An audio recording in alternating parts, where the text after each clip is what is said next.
Well, do you know what's going to happen today, tomorrow? What's going to happen? Can you survive? Well, I'm going to be telling you, when you're a flight instructor like me, your job is to make sure, for sure, that you're going to get all of the need to know information to your students. But it's always good to have the nice to know information also. You might not be tested on it, but it's nice to know. But every once in a while, that nice to know information can turn into need to know information. And welcome to the superpilotish channel. My name's Graham Wilson, and I'm going to be talking about when that nice to know information turns into the need to know information in my basement. So it was about survival. I got this idea for the show today about survival, and it's because I've been going through Dr. David Perodin's book, The Velocity of Information. And I just finished it up the other day. Really good book. I'm going to be interviewed by David.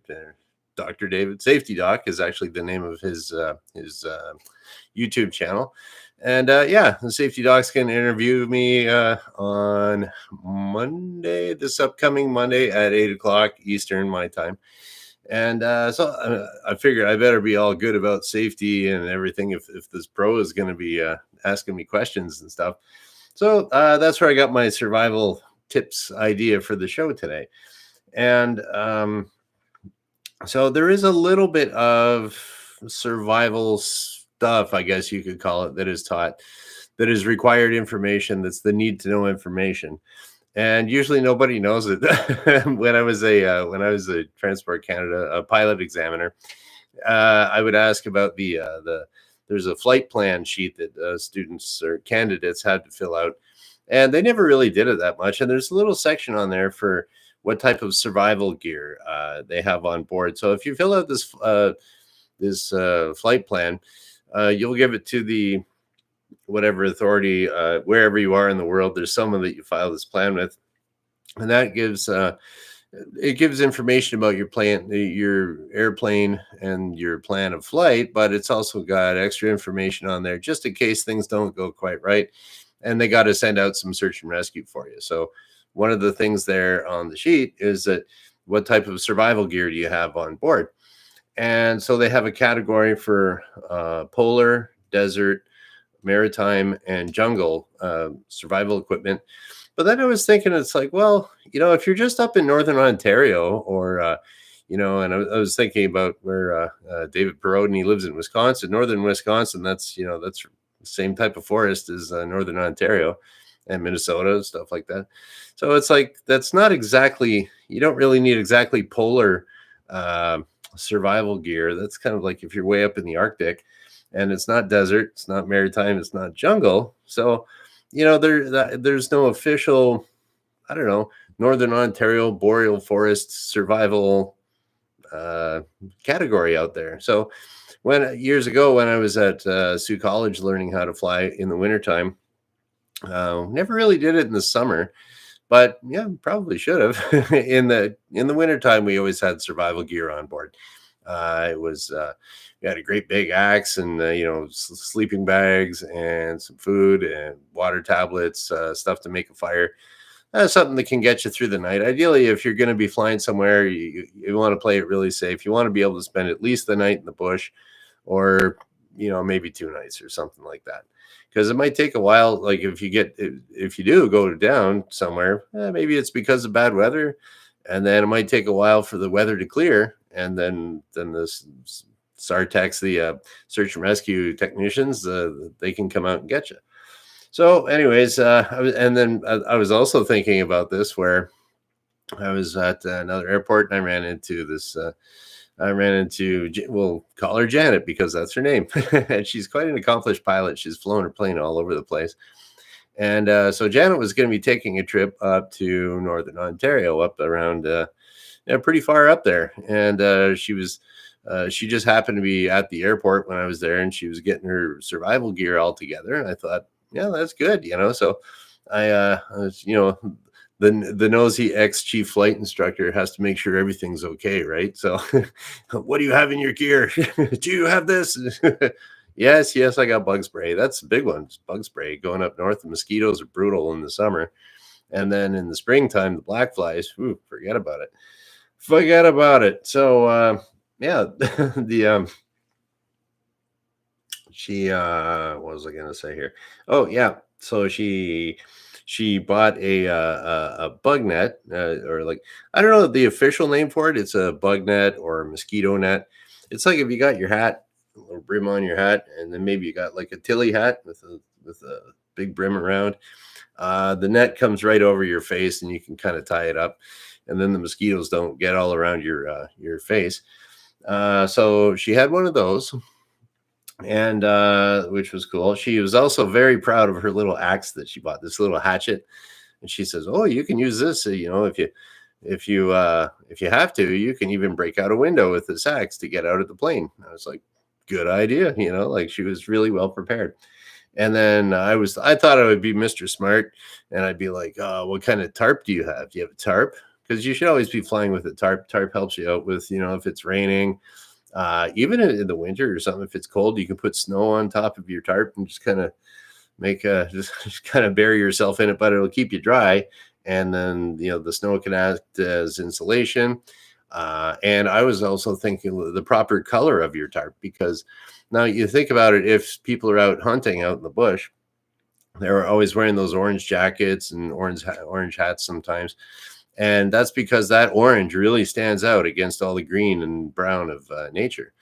So she actually had an orange tarp. It was pretty cool. And if you can't get an orange tarp, even a blue tarp, blue is like that type of blue tarp doesn't show up in nature. So someone's eye will catch it if they're flying over. When you are flying over, it's really hard to see people. Like if you're at I don't know, say 1,000 feet above the ground, it's really hard to find anybody or anything unless you're specifically looking for them. Nothing really stands out, and that's why I was going to do.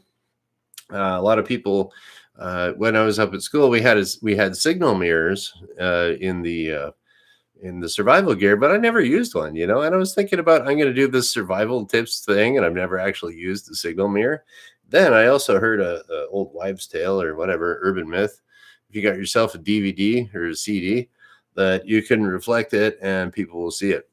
I don't know. I did a little experiment with my light over here and tried to flash it earlier, and it's pretty bright. So I think I'm going to fool around, and I'm going to try not to be too hypocritical about things. I'm going to fool around with that this weekend, and I'll get back to you. Okay, so a good instructor that doesn't know what he's talking about will always get back to you after doing the research.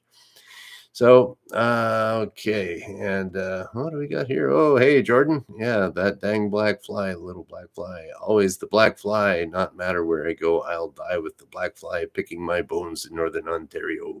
Yo, North Ontario. I don't know. That sounds familiar. I forget where that little black fly poem is from. Anyways, pretty cool. If you ever have I'll tell you all about black flies now. Black flies are cool because, well, I mean, they're not cool, but what they do is they got these two little pincers, and they what they'll do is they'll hit you with it's a kind of like an anesthetic almost, and so you'll catch it on your arm. It'll hit you with its proboscis and shoot you with a little anesthetic, so it numbs your skin, and then it sits there and starts eating your skin out. So you don't even know it's just been numbed, like if your teeth are numb at the dentist or something. And the black fly, you'll just be like, yeah, everything's fine. And you look down, your arm's all covered in blood. Like, how'd that happen? It's like, well, they were having a feast on you. So if you're way up north and you're way in the bush, you can lose a lot of blood, and you get infected with that too. So yeah, so bug spray is very important. Your bug net, your axe, and so there's another thing too. If you are going to be going into the bush, okay, now uh, there's always a big debate, like talking about if for some reason the unfortunate thing happens, you have to go down. Now, I used to work with this one instructor. Every time he got in the airplane, he always had to get a pack of cigarettes with him, and I was like, uh, "What? You can't smoke on the plane, dude." And he's like, Or like one time I saw him, he was about to go flying with his student. He's like, "Oh, hang on a sec, I got to get my cigarettes." I was like, "What? What are you doing? You can't smoke." He's like, "No, man. If I crash, I'm gonna need to smoke." I was like, "Okay, on you go. Have a good flight." And so that's what he needed. What do you need? I don't recommend everyone flying around with like a Mickey of vodka or something to calm your nerves after. Although it'll probably help. Maybe up north, but not while you're flying though. And so yeah, if you are going to go down in northern Ontario, something happens. When I was at college, we were flying all over northern, north of Sault Ste. Marie, and so there's nothing up there but water and trees and rocks. So it was always the big debate with everybody. Well, what do you do? Do you land in the water? Do you land in the trees? Do you land on a logging road? What's the deal? And after all the research that I did back then, I don't think the statistics have changed that much. And so basically, anytime you have an accident, the engine fails, you have to land off of airport. The statistics are you have a 70% chance of living. Okay, now and I also looked at the statistics of whether you land in the water or you land in the forest. Still 70% chance of living, but your chances of injury go up if you're going into the forest. Okay, so that's that. Ideally, what you'd want to do is kind of land in a marshy area with really stunted little small trees. That's kind of a mix of the two. Less chance of getting really soaking wet, I guess, and then there's risk of exposure, hypothermia. So yeah, I mean, it's kind of it's one of those things. How much risk do you want to take? And but I think that the little survival, the survival gear that Janet had, all that stuff, that was she was doing the right thing. And it just so happened that she was gone for a little while, and I happened to, when she came back to the airport, I saw her pull up in the plane. I gave her a wave on the way out of the airport, so she made it back okay, and didn't have to use her survival gear. And yeah, so there we go. There's just a few little things there about survival tips, and then yeah, so I'm really interested to see about this little reflective. I'm going to try to make a video this weekend about that and get it up. And then when I do, I'll probably put, I don't know, like a little, I'm going to experiment with this YouTube card stuff. You might like this video kind of thing. I haven't really gotten into that too much because for all the 20 or 30 of my friends that watch this, it's like, yeah, who cares? But yeah, I'm going to have to, well, get in a little bit more into this YouTube stuff, And okay, I think that's everything I had on my notes about our need to know. Yeah, so this nice to know survival information if it does happen. At that point, you need to know it. So do your research, do your own research. But anything that you have for survival equipment on board your plane or in your car in the winter, or or say you're flying, I don't know, driving through the desert or something like that, who knows? Or you're off-roading on your 4x4 and now you're stuck on the top of a mountain and weather's coming in and you're dying of thirst. Do you have enough water to last overnight in your Jeep? I don't know. So think about that. Be safe. Oh, and then another thing, I was thinking too about if the lights go out, just home survival for the everyday person. So like, if the lights go out, you know what you got to do, right? You got to stock up on toilet paper. So, I mean, there was a little bit of a disaster a couple years, I forget why, but a couple of years ago. So no matter what, always get as much toilet, like I'm always within arm's reach of toilet paper just in case, right? You can't be too safe. All right. So there we go. Just a thought. And there we go. They're going to shut her down here. So thanks for showing up, Jordan. And all right, it's the weekend. Oh yeah, today's Friday, so I'll be back on Monday at noon. And because I do this Monday, Wednesday, Friday at noon Eastern.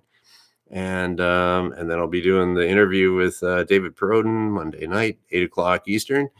And you guys have a great weekend. And we're gonna shut her down. Okay. Thanks for watching. Bye.